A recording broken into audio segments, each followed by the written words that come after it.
Identitas terdakwa, mohon izin kami tidak bacakan kembali. Terdakwa agar mendengarkan apa yang dibacakan supaya tertib ya, jangan konsentrasi ya mendengarkan itu. Ya. Terima kasih. Dijelaskan.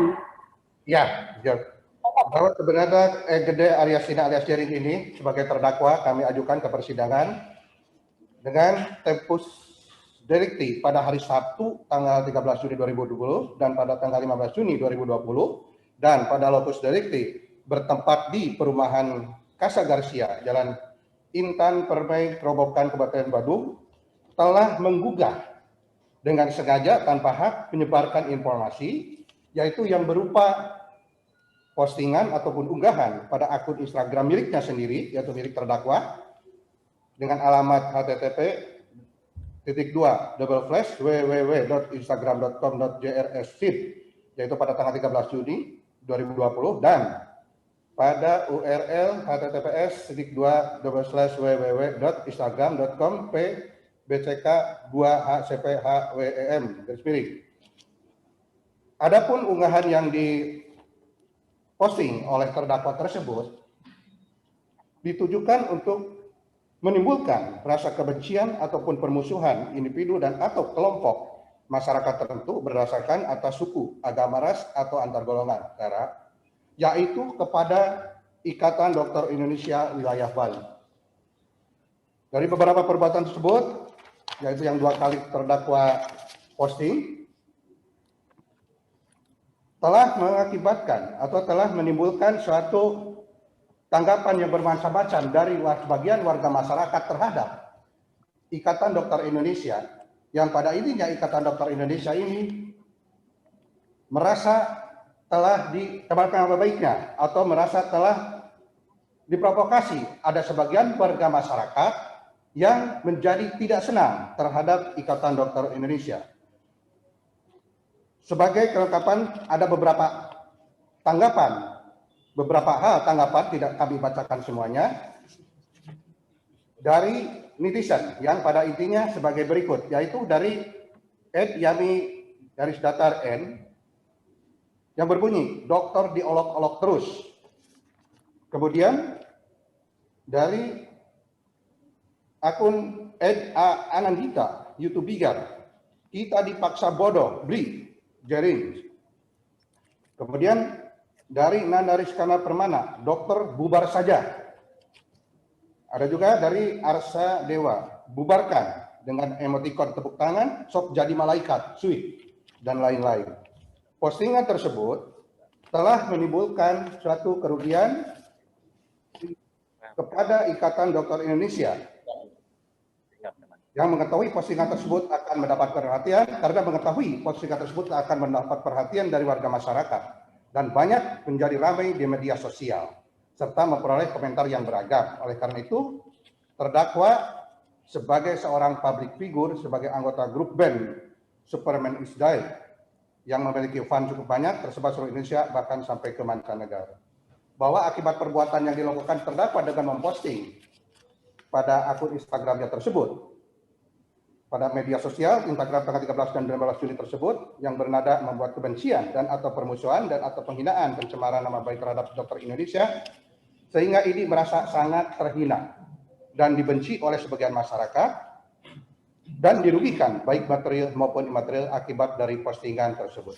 Dengan demikian, kepada terdakwa Igede Aryastina alias Jering, untuk dakwaan pertama tersebut diancamkan sebagaimana diatur dan diancam pidana dalam pasal 28 ayat 2, junto pasal 45A ayat 2 Undang-Undang Nomor 19 Tahun 2016 tentang perubahan atas Undang-Undang Nomor 11 Tahun 2008 tentang informasi dan transaksi elektronik, junto pasal 64 ayat 1 Kitab Undang-Undang Hukum Pidana. Demikian Majelis Hakim yang mulia, secara garis besar telah kami jelaskan mengenai dakwaan yang telah kami bacakan tersebut. Demikian, terima kasih. Ya. Saudara terdakwa, tadi saudara sudah mendengar ya yang dijelaskan dan dibacakan oleh penuntut umum. Apakah saudara sudah mengerti tentang surat dakwaan tersebut? Sudah terdakwa. Saya ada 2 pertanyaan. Yang pertama, kenapa status saya tersebut tidak dibaca secara penuh, unggahan saya tersebut, yang ada kata, maaf, tanda kata kacungnya. Kenapa tidak dibaca secara full dan diartikan secara penuh? Dan yang kedua, sebenarnya salah saya apa sih? Ya, nanti. Apakah saya punya kapasitas membubarkan ID? Soal Apakah pembuktian tentang kesalahan saudara itu soal pembuktian ya. Belum saudara dinyatakan bersalah ya.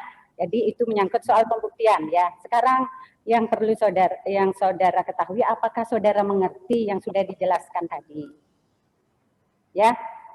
Silakan saudara konsultasikan kepada penasihat hukum saudara, apakah saudara akan mengajukan keberatan atau eksepsi terhadap dakwaan yang dibacakan oleh penuntut umum tadi, ya.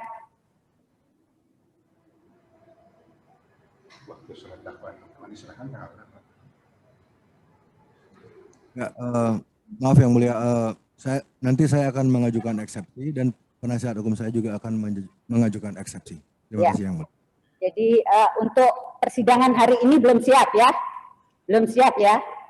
Belum. Penasihat hukum belum siap ya. Jadi kita kasih kesempatan ya untuk menanggapi dakwaan daripada penuntut umum ya. Jadi kita kasih waktu. Ya, kepada penasihat hukum mau mengajukan eksepsi? Ya. Mengajukan eksepsi ya? Ya, kita kasih waktu ya, 1 minggu. Oh ya, mana dia? Mana kalender? Mohon izin Majelis Hakim. Bentar. Sedang bicara. Bentar. Tes.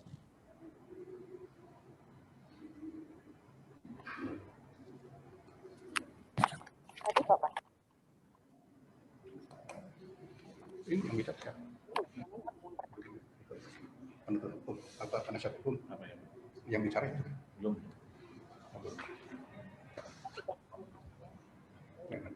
Hakimnya lagi ditetapkan 1 minggu.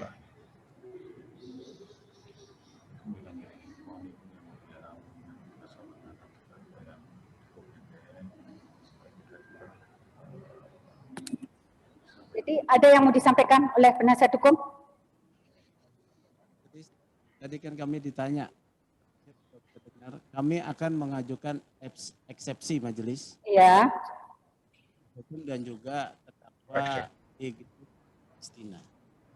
Bagaimana kurang jelas? Diulang lagi. Ya, terdakwa akan mengajukan eksepsi dan juga advokat akan mengajukan eksepsi.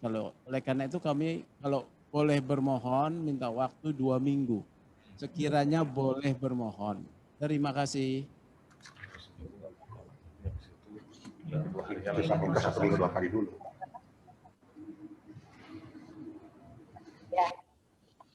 Ya. Jadi permohonan saudara setelah kami musyawarahkan ya dengan majelis, kami sudah membuat court calendar ya. Mungkin ini bisa saudara sepakati ya. Kita sepakati ya. Untuk waktu eksepsi kita berikan kesempatan kepada saudara pada tanggal 29 September 2020 ya. Dan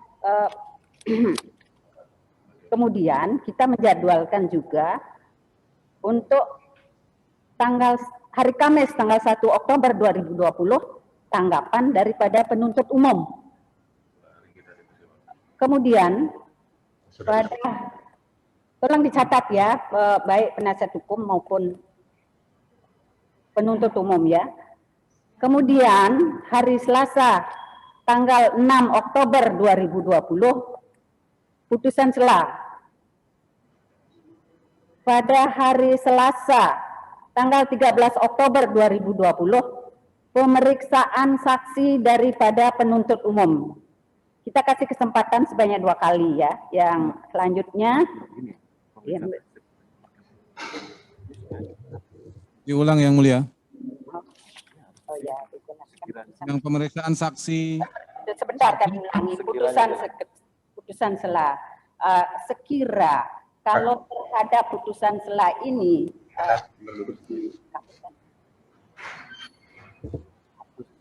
kalau putusan sela ini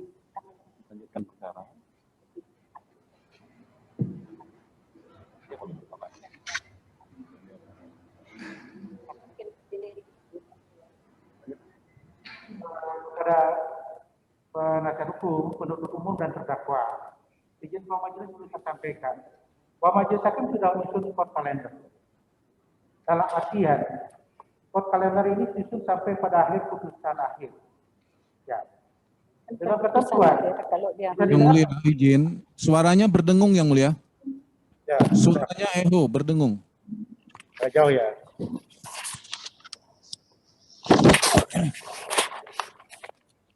Baik, saya ulangi ya, saudara penasihat hukum, terdakwa, dan penuntut umum. Majelis Hakim sudah menyusun court calendar. Itu rencana persidangan perkara ini. Dalam artian bahwa rencana persidangan yang dibuat ini, apabila nantinya pada tahap-tahap pemeriksaan itu tidak dilakukan, berarti ini tidak akan dilanjutkan. Pada sampai saat ini perlu saya sampaikan kepada saudara tentang agenda persidangannya adalah pada hari Selasa tanggal 29 September sesuai dengan hak terdakwa dan penasihat hukum itu diberi kesempatan untuk mengajukan eksepsi atau keberatan terhadap surat dakwaan. Kemudian nanti pada hari Kamis tanggal 1 Oktober 2020 kepada penuntut umum diberikan kesempatan untuk menyampaikan tanggapan atau pendapatnya terhadap eksepsi penasihat hukum maupun eksepsi dari terdakwa. Berikutnya nanti tanggal 6 Oktober hari Selasa, Majelis Hakim akan menyikapi eksepsi itu setelah mendengar pendapat umum dalam suatu putusan sela.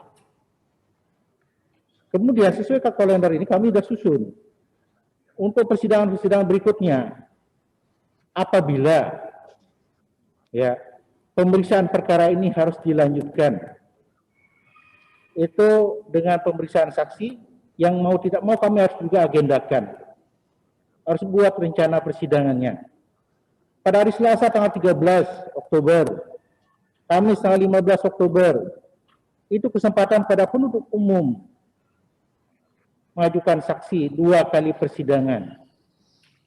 Kemudian persidangan selanjutnya tanggal 20 dan 22 Oktober, Selasa dan Kamis. Kesempatan yang sama kepada penasihat hukum untuk mengajukan saksi adecat ataupun bukti-bukti lain yang akan diajukan di persidangan. Tanggal 27 Oktober diberi kesempatan kepada terdakwa untuk memberikan keterangan dalam acara pemeriksaan terdakwa. Tanggal 3 November 2020 penuntut umum diberi kesempatan untuk menyampaikan atau membacakan tuntutan pidana. Berikutnya pada hari Selasa 10 November, pembelaan dari penasihat hukum. Selanjutnya apabila dipergunakan haknya untuk mengajukan replik oleh penuntut umum tanggal 12 November hari Kamis. Berikutnya terakhir kesempatan penasihat hukum maupun terdakwa menyampaikan duplik pada hari Selasa 17 November 2020 yang pada akhirnya nanti Majelis Hakim akan menjatuhkan putusan paling lambat nanti tanggal 19 November 2020. Jelas Pak ya? Dari penasihat hukum, penuntut umum, terdakwa sudah jelas agenda sidangnya? Baik. Ya. Majelis Hakim, terima kasih Ya. atas court calendar yang telah dibuat oleh Majelis Hakim. Ya. Kami sangat menghargai. Walaupun sebenarnya court calendar itu hanya yang pertama